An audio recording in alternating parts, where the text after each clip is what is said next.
আসসালামু আলাইকুম সুপ্রিয় দর্শক, কেমন আছেন সবাই? আশা করছি ভালো আছেন। আমিও আলহামদুলিল্লাহ খুব ভালো আছি। দূরের এবং কাছের, দেশের এবং বাইরের সুপ্রিয় ভাই ও বোনেরা, আপনারা যে যেখান থেকে আমার এই ভিডিওটি দেখছেন, আপনাদের সবাইকে এফবি কিচেনে স্বাগতম।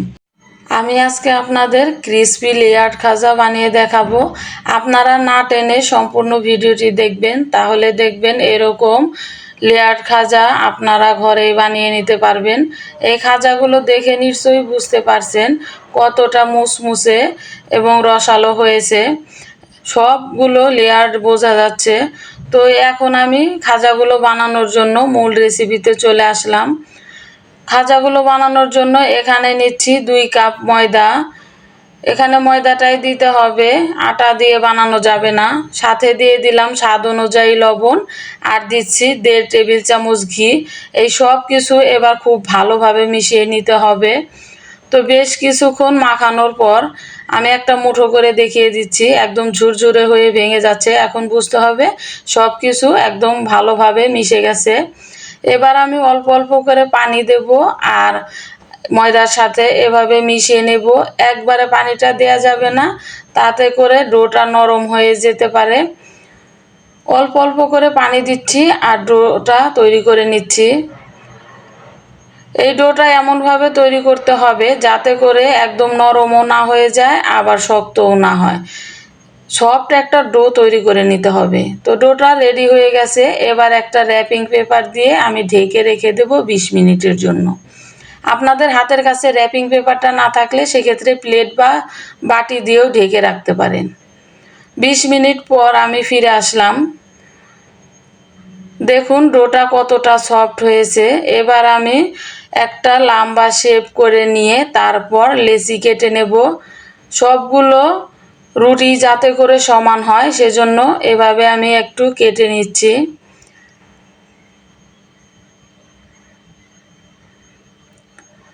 তো সবগুলো লেচি কেটে নেওয়া হয়ে গেছে। এবার আমি একটা সাইডে এগুলো রেখে দিয়ে ঢাকনা দিয়ে ঢেকে রেখে দেব যাতে করে উপরে সাইডটা ড্রাই না হয়ে যায়। এখন আমি আপনাদের রুটি তৈরি করে দেখিয়ে দিচ্ছি। আর এখানে আমি কর্নফ্লাওয়ার দিয়ে রুটিগুলো বানিয়ে নেব। আপনাদের কাছে কর্নফ্লাওয়ারটা না থাকলে ময়দা দিয়েও রুটিগুলো তৈরি করে নিতে পারেন, কিন্তু কর্নফ্লাওয়ার দিয়ে তৈরি করলে এই খাজাগুলো অনেক বেশি ক্রিস্পি হবে। সেজন্য আমি রুটিগুলো কর্নফ্লাওয়ার দিয়েই বানিয়ে নিচ্ছি। আমি এখন আপনাদের রুটি বানিয়ে দেখিয়ে দিচ্ছি। আর আমরা যে রেগুলার রুটি বানাই ঠিক সেভাবেই রুটিগুলো বানিয়ে নেব।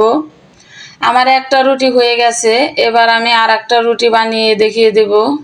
আপনারা যারা আমার এই ভিডিওটি দেখছেন, আশা করছি আপনাদের সবার এই ভিডিওটি ভালো লাগবে। যদি ভিডিওটি ভালো লাগে তাহলে প্লিজ লাইক, কমেন্ট এবং শেয়ার করে দেবেন। আর যারা আমার চ্যানেল একদমই নতুন, এখনও সাবস্ক্রাইব করেননি, তারা প্লিজ আমার চ্যানেলটিকে সাবস্ক্রাইব করে আমাকে সাপোর্ট করবেন।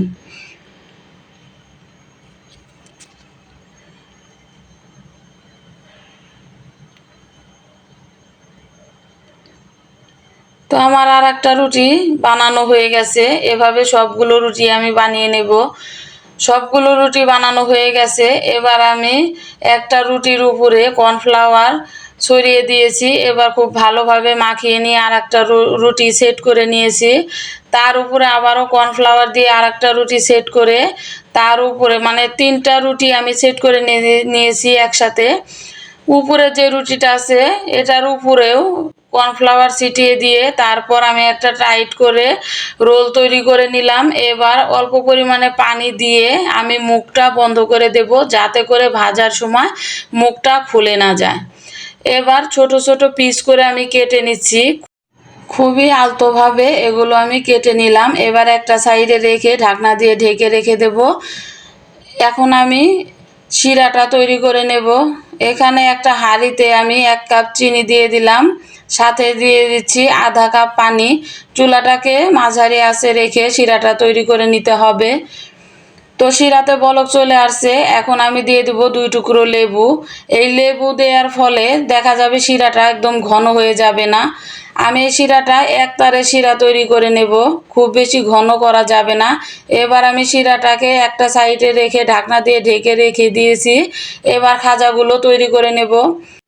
আমি যে খাজার পিসগুলো কেটে রেখেছিলাম সেখান থেকে এক পিস নিয়ে অল্প পরিমাণে কর্নফ্লাওয়ার দিয়ে তারপর খুবই আলতোভাবে এই খাজাগুলো আমি তৈরি করে নিচ্ছি। আপনারা দেখতেই পাচ্ছেন লেয়ারগুলো সম্পূর্ণ বোঝা যাচ্ছে। আমি যে বেলে নিলাম তারপরও কিন্তু লেয়ারগুলো মিশে যায়নি, সবগুলো লেয়ার বোঝা যাচ্ছে। এভাবে আমি সবগুলো খাজাই রেডি করে নিচ্ছি। এবার চলে আসলাম চুলায়। চুলায় একটা হাঁড়ি বসিয়ে দিয়েছি। এখানে দিয়ে দিব পর্যাপ্ত পরিমাণে তেল। তেলটা গরম হয়ে আসলে এখানে আমি খাজাগুলো দিয়ে দেব। আর এই সময় চুলাটাকে মাঝারি আঁচে রেখে আমি খাজাগুলো ভেজে নিচ্ছি। এভাবে উল্টিয়ে পাল্টিয়ে খাজাগুলো ভেজে নিতে হবে। যখনই খাজাগুলোর কালার গোল্ডেন ব্রাউন কালার হয়ে আসবে তখনই উঠিয়ে নিতে হবে। খুব বেশি লাইট কালার করে ভাজার প্রয়োজন নেই, তাতে করে খাজাটা খেতে ভালো লাগবে না।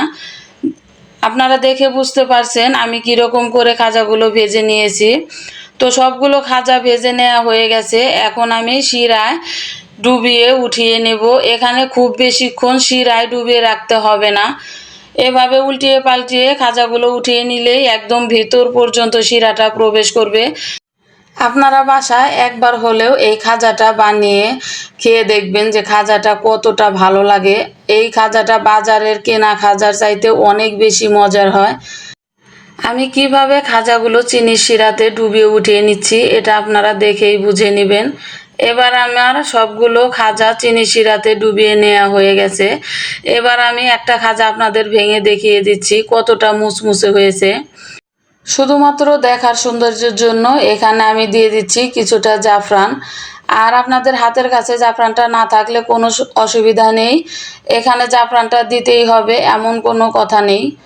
এখন আমি দিয়ে দিচ্ছি পেস্তা বাদাম গুঁড়ো করে রেখেছিলাম, সেগুলো এখানে দিয়ে দিচ্ছি। আমি আগেই বলেছি শুধুমাত্র দেখার সৌন্দর্যের জন্য এগুলো দিয়ে দিলাম। তো খাজাটা একদম রেডি, এখন খাওয়ার পালা। আপনাদের এই ভিডিওটি আশা করছি ভালো লেগেছে। তো এতক্ষণ যারা আমার এই ভিডিওটি দেখেছেন তাদেরকে অসংখ্য ধন্যবাদ। ভিডিওটি এমনিতেই অনেক বড় হয়ে গেছে, ভিডিওটি আর বড় করব না। আজকের মতো এখানেই বিদায় নেব। সবাই খুব ভালো থাকবেন আর আমার জন্য দোয়া করবেন। আল্লাহ হাফেজ।